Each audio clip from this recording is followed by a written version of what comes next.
Morning, everybody. Morning. Lovely to see you. Well done for coming to church on such a glorious day. For those people listening on the internet, there's quality here this morning rather than quantity. The rapture hasn't taken place; it's just half term. Well, as far as we might have all been left behind. If we have, we're all in trouble. No, we haven't. It's all good. Now, sometimes when we're worshipping, sometimes when we're singing, there are moments where your whole heart, your being, your spirit feels uplifted. Sometimes that's just because Nick and Pam hit a good note. Sometimes it's because you like the words, you're singing a song that you like. Sometimes it's the Spirit of God drawing you to a particular verse, to a particular song, to a particular phrase. Sometimes God does things when we sing songs of worship to Him. And just as we were singing that final song, the last song we just sang there, we sang those words, "See the stone that's been rolled away." And as I stood at the front of church, I kind of felt one of those kind of surges, and I was kind of like, is it all that we all just started telling? Is it jolly words? Let's sing a bit louder. Or was it the Spirit of God? And as I stood there at the front, and I kind of take this away with you, and if it's me, forget about it, but it might be a bit awkward. And I just sensed God wanting to say to some of us, the tomb has been rolled away, Jesus is alive, we're on the winning team. Whatever is going on in your life right now, you're on the winning side. As Jules said just a few moments ago, when we get to the end of our lives, Jesus will be the first person we see. And everything that we're going through right now will be forgotten. Let's get our eyes again focused on eternity. The Bible says, fix your eyes on things above, not on earthly things. As the old classic worship song says, fix your eyes upon Jesus, look full in his wonderful face, and the things of the earth will grow strangely dim in the light of his glory and grace. If you're going through stuff right now, and hand on heart, I'm going through stuff right now, this morning, which kind of makes me kind of churn up inside and not feel kind of particularly great. And probably that's the same for a lot of us this morning. Because of the stuff of life. Jesus says, just fix your eyes on me. Fix your eyes on heavenly things. Not on what's going on, because this life is so short. If we have learned anything as a church family over the last 12 months, life is incredibly short. James writes in his letter, describes it brilliantly. He says, life's a vapour. It's like a mist. You're here 1 minute, and you're gone the next. We talked about it last week as we gave thanks for Louisa Brown, for those that we've loved and lost over the last year. And I put something out on Facebook and just said, in her memory, again, let's remind ourselves not to count the days, but make the days count. Those things that hinder us, let's put them to one side. And let's just get on living. Get on with those things that are in your heart. If you're 8 or 80 or 9 or 90, it doesn't matter. Live those things that are in your heart. Because life's a vapour, it's a mist. It's gone. So let's fix our eyes on things above. Right, that's the first mini-sermon out the way. It wasn't planned to say any of that. Right. Okay, just bear with me. Just one moment.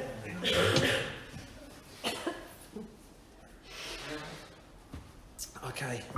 Cressy. Oh my goodness. Left or right hand? Oh.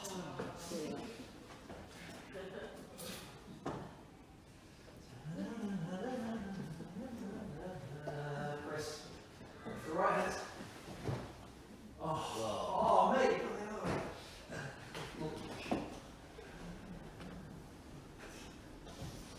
Over to the side. Phil looks like a man. He's going to get this right. Phil left or right. Right up. Oh, Phil! Oh!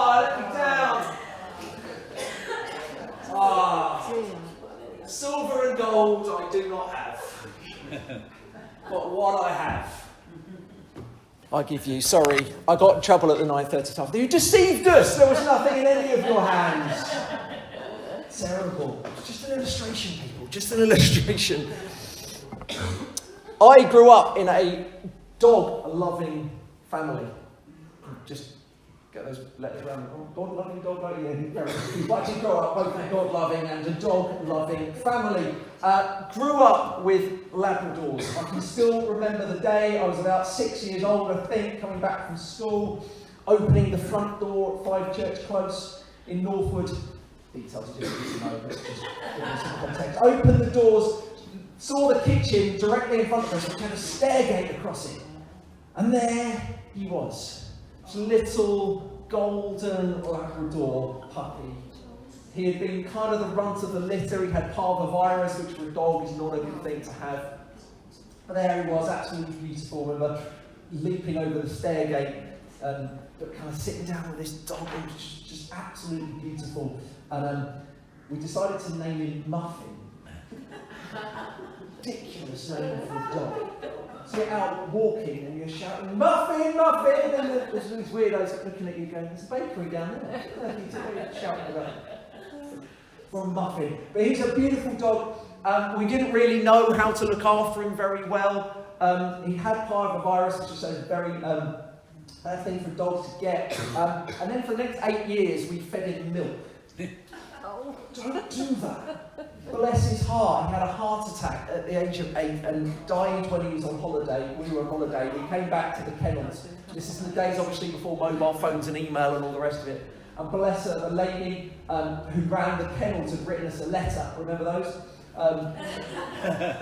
She'd written us a letter. But we got back and we hadn't opened the mail. And my dad had gone to pick the dog up, and she saw, and it was a horrendous thing. My dad came back in floods of tears, and we were all it was horrible. However, on the day that Muffin died, in the very same kennels, she happened to be a Labrador breeder, and she had a litter of puppies. Is it litter of puppies? Yeah, good, okay. Litter of puppies. She had this other litter of puppies born, and there was our next little black Labrador puppy, who was not the runt of the litter, who was absolutely perfect in every way, and he was incredible. We called him Toby, much better name to shout about. And we learned our lesson, and we didn't feed him milk, and strangely enough, he lived to 16.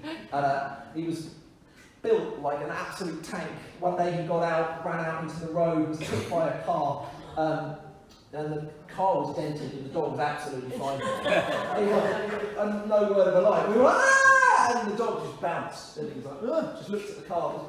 Inside of it was dented. It was extraordinary. Anyway, I don't know why I'm waffling on about that. But the one thing about Labradors is that they never know when they're full. So they eat and eat and eat and eat. And both Muffin and Toby would just eat absolutely everything. Including once a leftover Sunday roast dinner. We, back in the day, my mum, we had a trolley in our house. My mum used to put everything out on the trolley. We put the leftover roast dinner out on the trolley. She forgot about it. Muffin at the lot. Extraordinary. But they would always be eating something. And so it's a long way around to say that my parents would always be saying, Muffin or Toby, what have you got? And so, my question, my point, you're like, really, finish already? Not one. My point to all of us this morning from this passage from Acts is this. What have we got? What have we got? It's an amazing reading from Acts 3. Really is. And what happens in it is Peter and the other disciples, they're walking, Peter and John, they're walking to the temple. And they see this man by the gate, beautiful, who cannot walk, is lame. And the amazing thing about this man is, and the amazing thing about this day is, he's been there day after day for a long time. We don't know quite how long he's been there, but he's been put by the gate day after day after day. So they'll have walked past him before. It's quite possible, I don't know, Bill might be able to shed more light, that Jesus probably would have walked past him as well. And they didn't heal him on any other day. It's a weird thing to think. Hang on a minute. We kind of tend to think Jesus saw these people that were around there, but Jesus had gone back into heaven and had been healed. And Peter and John are walking past, and the guy looks at them and says, "Have you got any money? What have you got?" And Peter turns to him and looks straight at him and says, "Silver and gold I do not have, but what I have I give you. In the name of Jesus, get up and walk."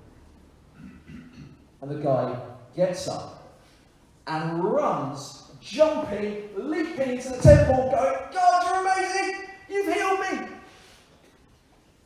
Don't see a huge amount of that in church, do we? You know, we kind of get there sometimes with our hands in the air, maybe. But this guy just thinks, "God, you're fantastic! You're incredible!" Why God chose that day to heal this man then becomes a bit more obvious later on, as you kind of read on later, go home and read the whole of the chapter. Jesus uses that moment to bring more people to him. More extraordinary things happen. Peter uses it as a great opportunity to share about Jesus. That's why, folks, we need to be people who continue to pray for miracles. Continue to ask God to do extraordinary things, because it's opportunities to show his glory. You know, sometimes we keep praying for miracles and keep praying for stuff and things don't seem to happen, so the obvious thing is to give up. I wonder if this guy had even been prayed for before. Maybe he had. We don't know.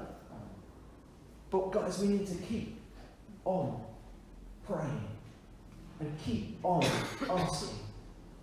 Because Peter didn't say, "Silver and gold I do not have, in the name of Peter, get up and walk." It wasn't about him.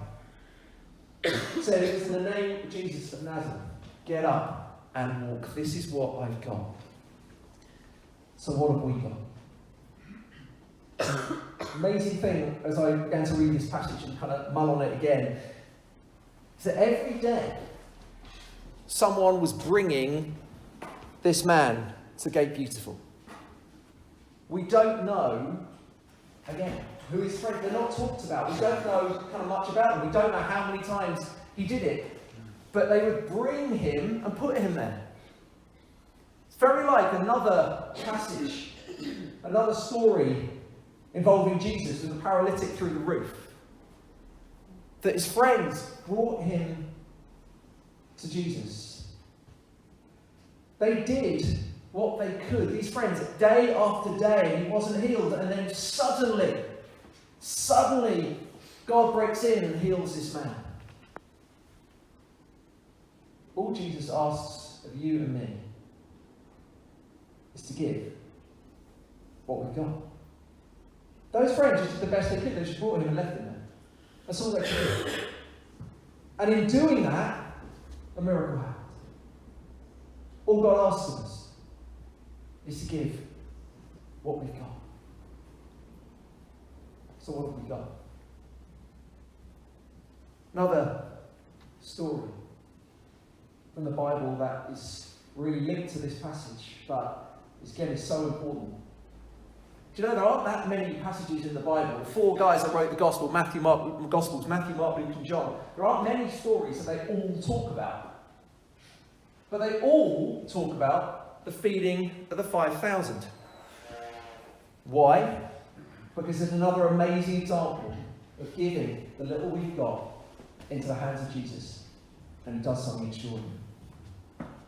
And only John, if you're wondering what I was doing earlier on, I was just checking. I wasn't just on Facebook or anything at the front. If I'm ever looking at my phone, it's because in church, so I'm looking up a Bible passage. Maybe occasionally I'm looking at Facebook. Never looked up a Watford score. Yeah, Athley Harris.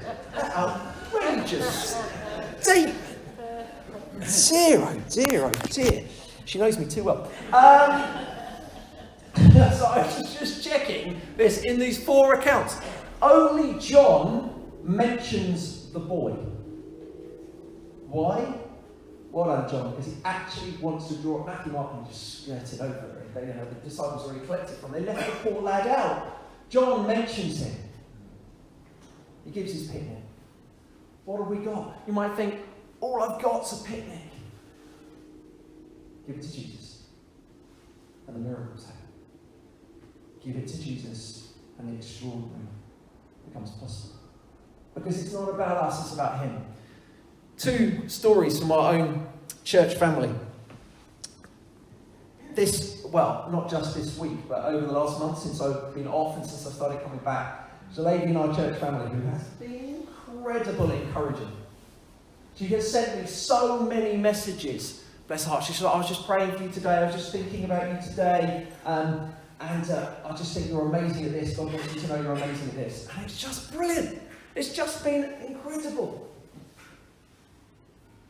Each one of us here can encourage somebody this week. Some of us in our church family have been gifted, as I think she has. I've said it to her, that I think she's gifted with the gift of encouragement.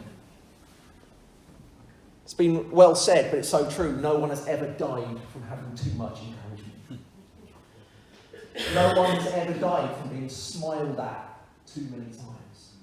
The tiniest things in the hand of God can be so extraordinary, have extraordinary results. Just think for a minute, again, just back to this passage. The guy that's at Gate Beautiful, was he healed because of Peter's faith? Was he healed because suddenly he had faith to be healed, which is, again, sometimes we read in the Bible stories? Or was he just healed because Jesus did it? We don't know. But Peter uses his faith. We know that Peter uses his faith in that moment. He said, this is what I've got in the name of Jesus. Walk. But then when Jesus' disciples asked Jesus to increase their faith, he says you can have faith the size of what? Mustard seed.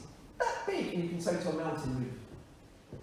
Not necessarily talking about a physical mountain, but it was probably possible as well, because Jesus could do anything. But the spiritual mountains, the problems, the struggles we face in our lives, we can say to them, in the name of Jesus, move.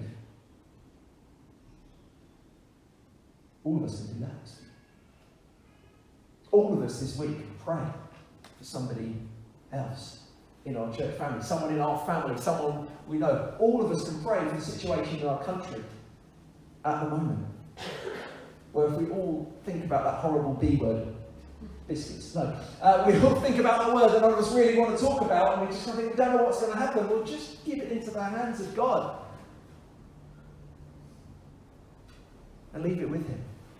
Let the miracles happen. Boy, do our politicians need it right now. Put it into the hand of God. What have we got?